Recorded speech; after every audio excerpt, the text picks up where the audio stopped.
Hi there, it's been a while since I've made a video on balloons, but here's another one. I'm actually making 14 birds for my daughter's birthday party tomorrow, and so I thought, well, while I'm making them I might as well do a tutorial. So here's the bird. He's got a nice long beak, fairly simplistic, nothing majorly difficult here, but I just thought it would be a nice fun little balloon project for some of you to have a go at. So what we need for this particular model is a 350 balloon with about 6 or 7 fingers uninflated. If you're using the green Qualatex pump, it's 7 pumps on that. And we've got a 160 yellow with plenty of tail. We're not going to need it all. This is for the feet. We've got a 321 B-body, which we only need a small part inflated with a tip of it, and I'll show you how to do that, and a 5-inch white round for the eyes. Okay, nice and simple. So what we're going to do first is we're going to start with our 321. Now these, if you start inflating them from this end, it takes an awful long time to get down to the tip, and it can be quite difficult to get that tip inflated. So what I do is I bring the balloon down onto the nozzle, and so I'm only inflating the very tip to start with. Okay, and if we go there we go, gets it right down into the tip right from the very start, and then I can just release the air to however much I want. So I probably only need, it's about what, 5-6 fingers, six fingers balloon there, and then I'm going to tie that off. I'm going to leave a little bit of space between the knot and the balloon, just so that there's a little bit of flex in that balloon, so I can bend it like that. That gives the beak a bit of a hook shape like that. Okay. I don't need all of this to tie it onto the red balloon, so I'm just going to snip a little bit off. So I've still got plenty to tie onto the red balloon nozzle, which I'm going to do now. Tie that on, and I'm leaving a little bit of a gap, as you can see, between this knot and this knot, so that there's a bit of room when I do the tulip twist or apple twist, or whichever way, marriage twist some people call them. So I'm going to make sure my balloon's soft, give it a squeeze, put my finger on the knot bundle in the middle, and I'm going to push that in. So it's almost my whole finger's in there, and I'm going to grab that knot through there, and I'm going to twist round. Okay, and what that does is it secures the beak into the head, if you like. Then I'm going to give another squeeze, and I'm going to create a 1.5 inch bubble, and I'm going to twist that, ear twist, pinch twist, and grab the balloon, grab the bubble and twist it round.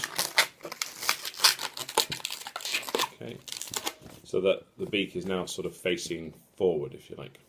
Alright.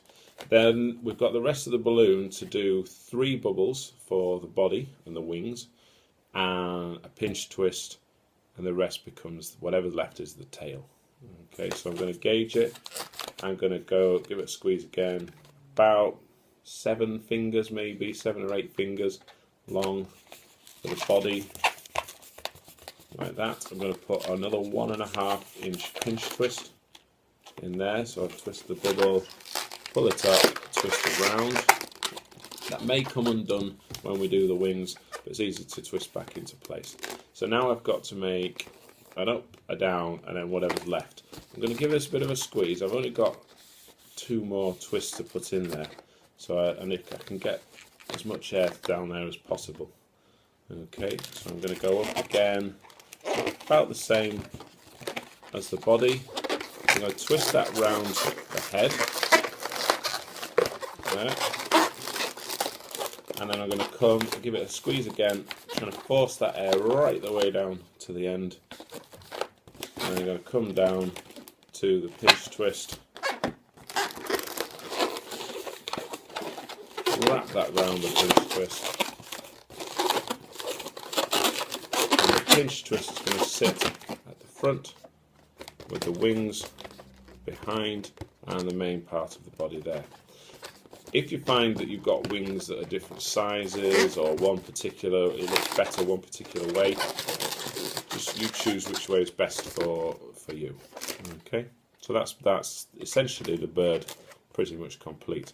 What we're going to do now is we're going to add some eyes. So what I've done is inflated a 5-inch round to approximately a little bit bigger than a golf ball. Again, eyes preference, it's up to you if you want to make them smaller. We're going to split this into two, so I put fingers either side of the nozzle, and I grab and I twist, and once we've twisted a little bit, we can actually squeeze the air from one side to the other to make it, even before we twist it fully round. So I'm just gauging that there, and then I'm just going to wrap the middle around.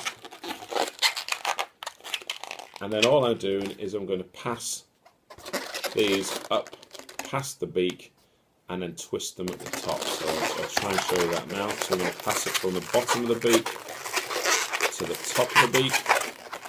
And this forces the beak down onto the body. And then I'm going to twist the eyes around to lock that in place. So now you can see that the beak is much more forced down on towards the body. Very little gap there. Okay, and now it's just the feet to go. So I'm going to get my 160. I'm going to try and do this as simply as possible, really. I don't want to make it complicated.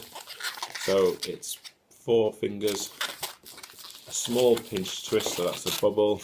Put those two together, grab and twist. And I'm going to do a loop. So I'm going to loop it round. And the reason I'm doing a loop for the feet is if I want to, I can slide another balloon through there, almost like a perch for the bird. So I'm going to twist that round, and I'm just going to make sure it's secure around that pinch twist, like that, and that's essentially 1 foot done. I'm going to have a small interlinking bubble between the feet, another pinch twist, another loop around, and again just wrap that around the pinch twist, make sure it's all there, and then another 4-finger bubble to finish the other foot. I'm just going to break that off and tie it off. Okay, going to tie these two together, and again just trying to make this as simple as possible. We could just wrap both ends into that pinch twist, but actually this way, in a way, it saves us a little bit and it tidies it up a bit, because I'm going to trim off the ends. So I've got that there. And I'm just going to push the feet from one side of the pinch twist to the back. So let's try and do it reverse side on. So I'm just going to push that through. A bit more tricky this way. You can see what I'm doing, hopefully. And I'm just going to turn it around to finish it off. So that they're on the other side of the pinch twist. Okay, and there's the feet, and again I'm just going to adjust those pinch twists so that the loops are that way on, because then I can pass a balloon through there as a perch, and it will quite happily then sit there on the perch, just like that. And then I'm going to add a little bit of Sharpie art just to the eyes. Some people like to do little nostrils on the beak. It's up to you. Okay, but there I've put little Sharpie eyeballs on there. And that's it. That's him done. Hope you've enjoyed the tutorial. Don't forget to check out the other ones that I've got on there. And have a good day. Merry Christmas.